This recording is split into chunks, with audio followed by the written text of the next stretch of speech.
반갑습니다. 잘 오셨습니다.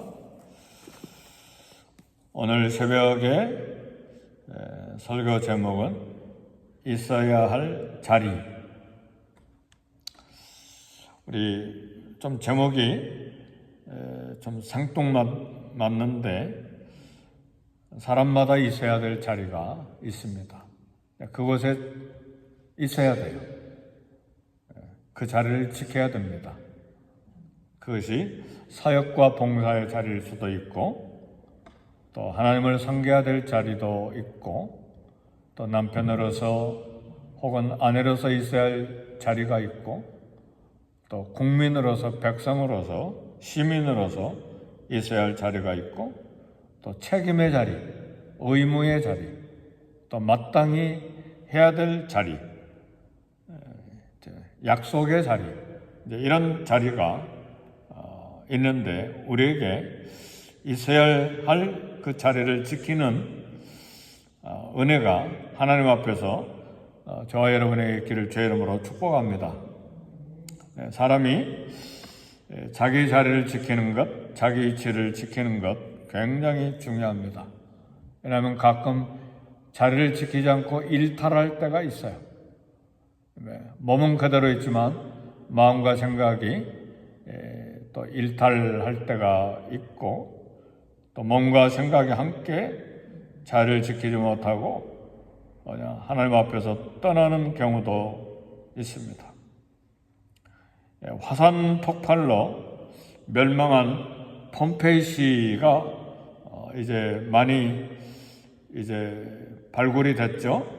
그래서 폼페이시를 방문하면 이야기를 들어보니까 그 궁궐 문 앞에 부동 자세로 서 있는 군인 화석이 하나 있다는 이야기를 들었어요.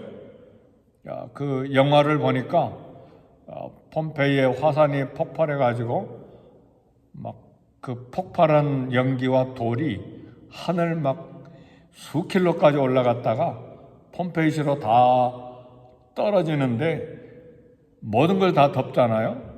집들도 다 덮어버리고, 그래서 상당히 오랫동안 이제 몰랐다가 다 발굴이 됐는데, 궁궐 문 앞에 부동자세로 서 있는 군인의 화석을 발견했습니다. 그 군인은 화산재와 돌들이 어마어마하게 많은 돌들이 떨어지니까 자기도 도망가고 싶었지만, 그 비참하고 두려운 상황에서 궁궐문을 지키는 군인으로서 그 자리에 서서 죽은 모습에 그대로 서서 죽어있는 모습, 있어야 될 자리, 도망가지 아니하고 있어야 될 자리, 자기 궁궐문을 지키는 군인의 자리를 지킨 것입니다. 자기 자리를 지키는 것이 결코 쉽지 않습니다. 놓고 그냥 내 평안함, 내 이익을 따라서 가버리려고 하는 그런 피하고 싶은 사람들이 많잖아요. 오늘 역대상 20장 1절에 보면, 해가 밝고 왕들이 출전할 때가 됐을 때 요압이 군대를 거느리고 암몬 자손의 땅을 이제 격파하고 들어가서 싸우는데 그 다음 구절이 하나 있어요. 다윗은 예루살렘에 그대로 있더니 그랬어요. 이게 무슨 이야기냐면, 이스라엘 온 군대와 요압 장군은 암몬 군대와 싸우기 위해서 전 군대가 나가 있는데, 다윗은 예루살렘에 그대로 있다는 말은 다윗도 전쟁에 나가야 되는데 궁궐에서 잠잤다는 말이에요. 그 이야기입니다. 근데 다윗이 군사만 보내고 자기는 예루살렘 궁궐에 있을 때 뭘 했느냐?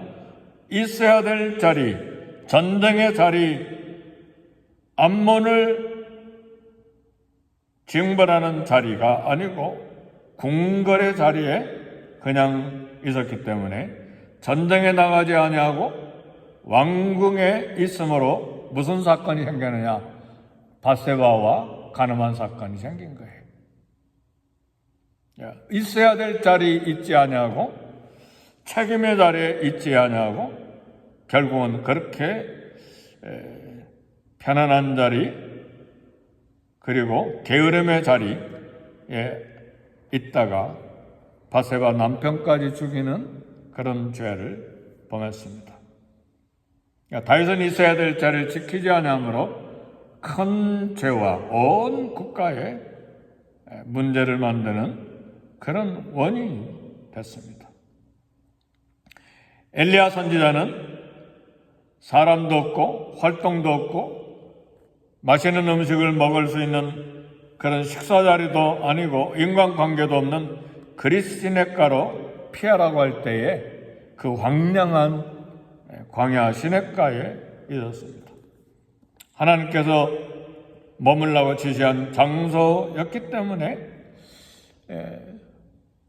이렇게 편안한 자리 없잖아요. 그리시냇가니까 바위 위에서 자는지 땅바닥에 자는지 모르지만 얼마나 불편해요.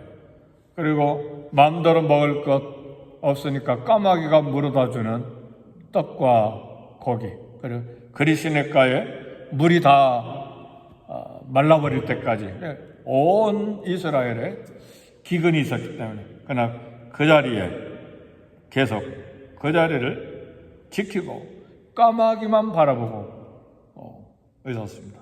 그때 다시 하나님께서 엘리야를 멀리 사렙다 과부가 있는 곳으로 보내서 3년 반 동안 기적을 체험하고 살게 됐습니다.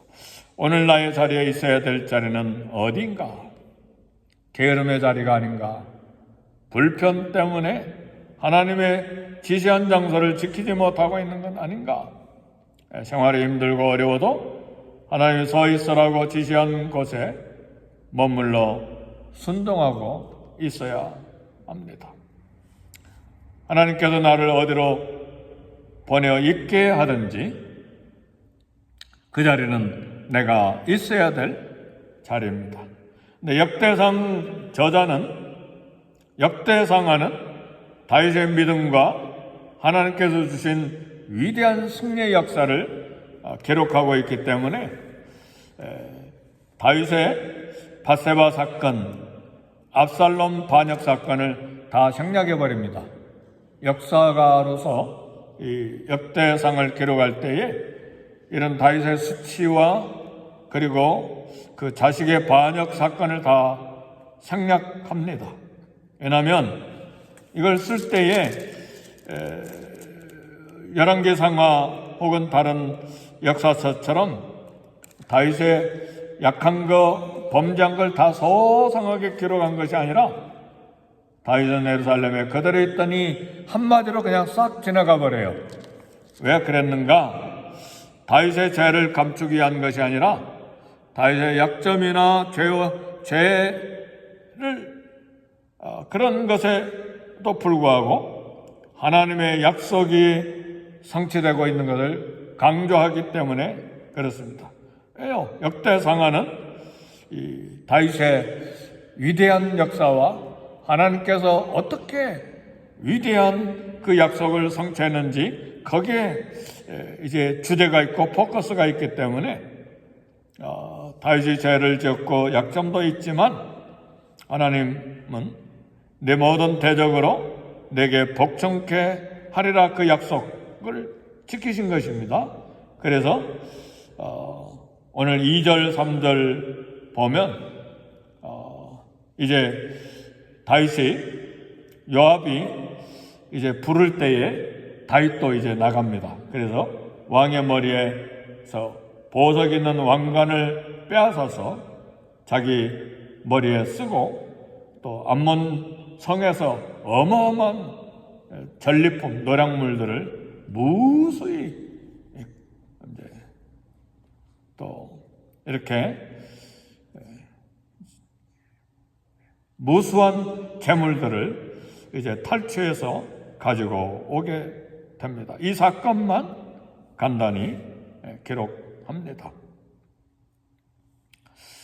실패와 실수로 반복되는 우리 인생에도 하나님 주께서 내 인생을 인도하시고 우리의 삶을 복주시는 하나님, 우리의 모든 인생이 복이 하나님의 손에 있습니다.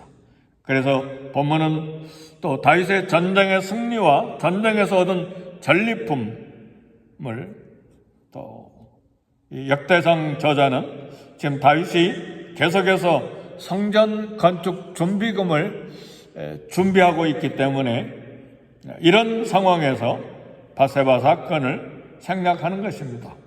그리고 왕관을 꺼내왔는데 참 성전 건축할 솔로몬이 또 밧세바의 아들인 것을 또 기억하기 때문에 그렇잖아요. 그 범죄한 밧세바의 아들이 솔로몬이잖아요. 그 솔로몬이 또 성전을 건축해야 될 것이기 때문에 역대상 저자는 이런 다윗의 그런 실수와 죄를 생략하고 간단히 지나가고 오히려 더 크게 전리품을 탈취한 것을 기록합니다.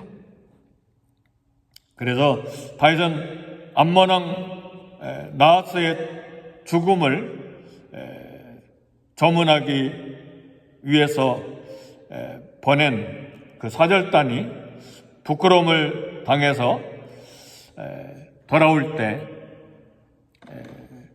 이 사건으로 암몬과 전쟁에서 암몬을 멸망시킵니다. 그래서 거기에서 다윗은 암몬으로부터 수많은 재산을 얻게 되는 것이죠. 그래서 다윗이 암몬 왕의 왕관을 빼앗았는데 보석이 박힌 금으로 된 왕관이에요. 금 한 탈란트라고 그랬어요. 보석이 박힌 금 한 탈란트. 학자들은 이야기하기를 54kg이나 되는 금관이라고 그래요. 오늘날 돈으로 환산하면 24억이나 넘는 그런 돈입니다. 왕관 하나에 24억이면 암몬을 멸망하고 얻은 노획물은 어마어마하게 많았을 것으로 추측을 합니다. 그러면 다윗은 암몬에게서 빼앗은 그런 모든 전리품을 어떻게 했을까요? 역대상에서는 성전 건축할 헌금으로 다윗이 계속해서 저축하고 하나님께 드린 것으로 그렇게 기록이 됩니다. 여기서 우리가 생각할 것은 하나님께서 우리의 모든 연약함에도 불구하고 당신의 약속, 우리에게 하신 약속을 지켜나가신다는 사실입니다. 그것이 참 하나님의 참 긍휼하심입니다. 하나님의 은혜이기도 합니다. 죄를 없는 것으로 그냥 치부하는 것이 아니라 간과하신다고 성경은 그렇게 표현을 합니다. 왜요? 그게 하나님의 자비요, 긍휼이요, 또 은혜입니다. 다윗은 자기가 보낸 사절단이 암몬에게 모욕당하고 수치를 당하고 오해를 받았는데 이제 그 결과 암몬과 전쟁을 하게 되고 암몬은 노예가 됐습니다. 노예가 됨으로써 하나님께서 약속하신 그 약속의 성취가 되는 것입니다. 내 모든 대적으로 내게 복종하게 하리라. 그래서 다윗의 왕권을 약속대로 세워가시는 하나님의 약속이 성취된 것을 이야기합니다. 때로 우리가 선의를 베풀었는데 악의로 오해를 받기도 합니다. 그때도 우리는 진실함을 지켜야 됩니다. 왜냐하면 진심을 아시는 하나님이 지지하시기 때문에 그렇습니다. 하나님은 주신 약속을 오늘도 말씀대로 지켜가십니다. 실수와 연약함이 있지만 약속에 신실하신 하나님이십니다. 그래 저와 여러분들의 받는 복은 하나님의 손에 있습니다. 실패와 실수가 반복되는 인생이지만 하나님의 은혜와 약속을 믿고 오늘 어찌하든지 하나님 앞에서 신실함을 지켜나가는 우리의 삶이 되어야 됩니다. 결론은 설교 제목처럼 하나님이 지시한 자리, 있어야 될 자리, 또 책임을 약속을 지켜야 되는 자리, 신실함으로 지킴으로 하나님 앞에서 살아가는 저와 여러분이 될 수 있기를 제 이름으로 축복합니다. 우리 기도하겠습니다. 기도하실 때 말씀을 생각하시고 하나님 있어야 될 자리, 신실함을 지켜야 될 자리, 하나님이 신실하심으로 오늘 나도 하나님 앞에 신실함을 지켜 하나님 앞에 충성된 삶을 살아가는 믿음의 백성, 믿음의 자녀가 되게 해 주옵소서. 우리 교회를 위해 기도하고 부족한 담임 목사를 위해 기도하고 또 이 나라 이 땅을 위해 기도하고 선교사님들을 위해서 기도하고 전쟁터를 위해서 중보 기도하는 이 시간이 될 수 있기를 바랍니다.